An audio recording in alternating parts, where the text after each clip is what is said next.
Hello, bachcho. Let's read the question. The question says, a railway engine whistling at a constant frequency moves with a constant speed. It goes past a stationary observer standing beside the railway track. The frequency f of the sound heard by the observer is plotted against time t. Which of the following best represents the resulting curve? तो इस question में ये बताया गया कि एक railway engine है जो कि कांस्टेंट फ्रीक्वेंसी से मूव कर रहा है कांस्टेंट स्पीड पर, और एक जो स्टेशनरी ऑब्जर्वर है जो कि रेलवे ट्रैक के साइड में खड़ा हुआ है, उसको किस फ्रीक्वेंसी से साउंड हर्ड होगा, उसका अगर हम प्लॉट करते हैं ग्राफ अगेंस्ट टाइम तो वो ग्राफ कैसा होगा। तो in this question the key concept used is the key concept is according to according to Doppler's effect. Doppler's effect, when the source is moving towards the observer, then actual frequency is less than the observed frequency. तो इस case में हमारा जो f of a होता है is less than f of o, and when the source is moving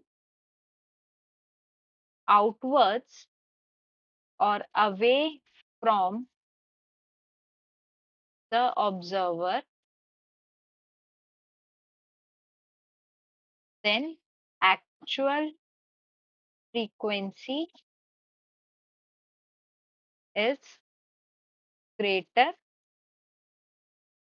than observed frequency. ये हमारा Doppler's effect है।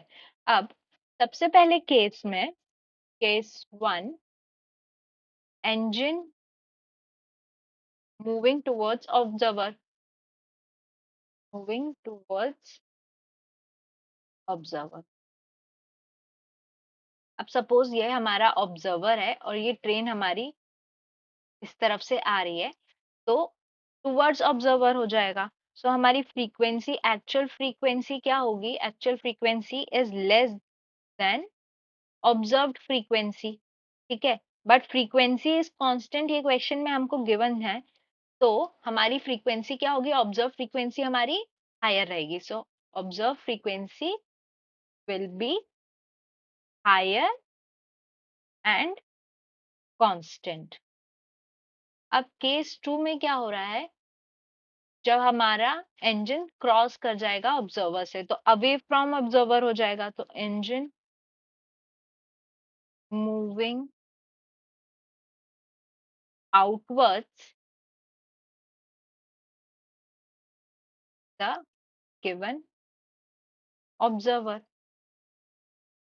तो हमारी फ्रीक्वेंसी क्या हो जाएगी? अगर इस हमारी frequency F of actual frequency will be greater than observe frequency, तो हमारी जो ऑब्जर्व्ड फ्रीक्वेंसी है विल बी लेसर। सो अगर इसको आप ग्राफ में प्लॉट करते हैं, तो this is time, this is frequency. तो फर्स्ट केस में हमारी कांस्टेंट फ्रीक्वेंसी और हायर फ्रीक्वेंसी है, बट जैसे ही वो क्रॉस करेगा फ्रीक्वेंसी हमारी लो हो जा रही है। तो this is the actual graph. तो अगर ऑप्शंस चेक करते हैं तो हमारा करेक्ट ऑप्शन क्या होगा? Option is option D.